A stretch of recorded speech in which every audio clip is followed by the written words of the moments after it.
สบายดีบ้านเมืองแข็งนำวันนี้ได้เมนูเลือดแป้งเป็ดสู่พี่น้องได้กินนำกันเด้อวันนี้เด้อเอ้าเบิ่งวิธีเฮ็ดวิธีครัวไปนำกันเลยพี่น้องคนน่ะเพิ่นลกคนเป็ดเฮ็ดเลือดแปลงมัน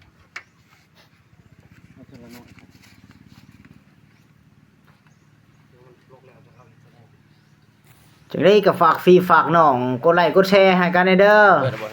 ที่ซอยตามกันแน่เอาเบิ่งไปพี่น้องดีไม่แห้งเดี๋ยวสิเอาลงเฟซบุ๊กของแท้เมาหรือว่าจริง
ผักสวนเลือดแป้ง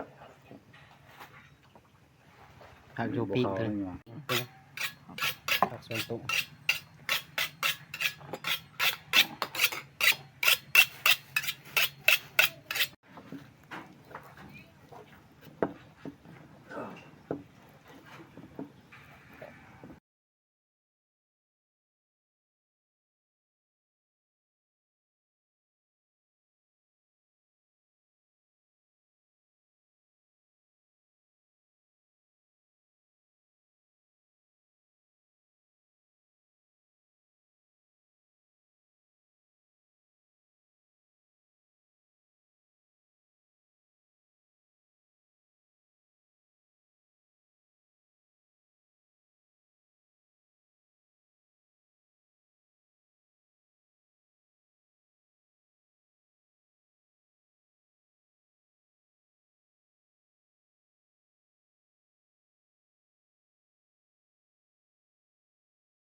แล้วโฟกัสจริงดีป่ะ กินข้าวเหนียว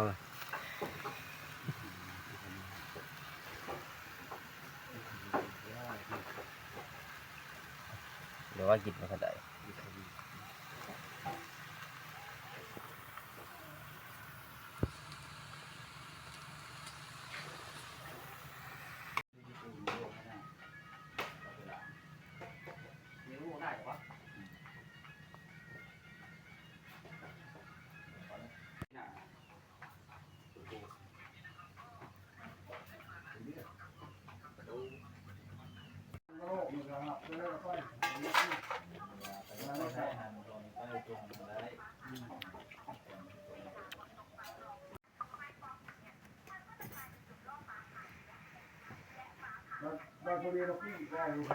กุ้งก่อนว่ามันบ่พอหยัง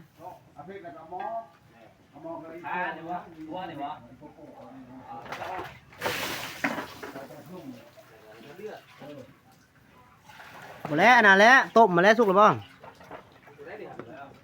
คือมาอยู่เลยแหนบ่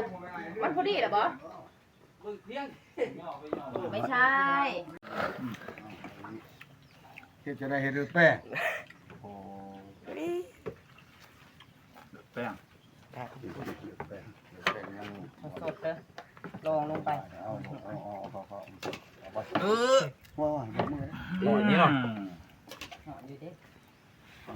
ถ่ายอยู่หันแล้วถ่ายอยู่หันแล้ว มันเหมือน ถ่าย มัน อยู่หันแล้วอุณกิน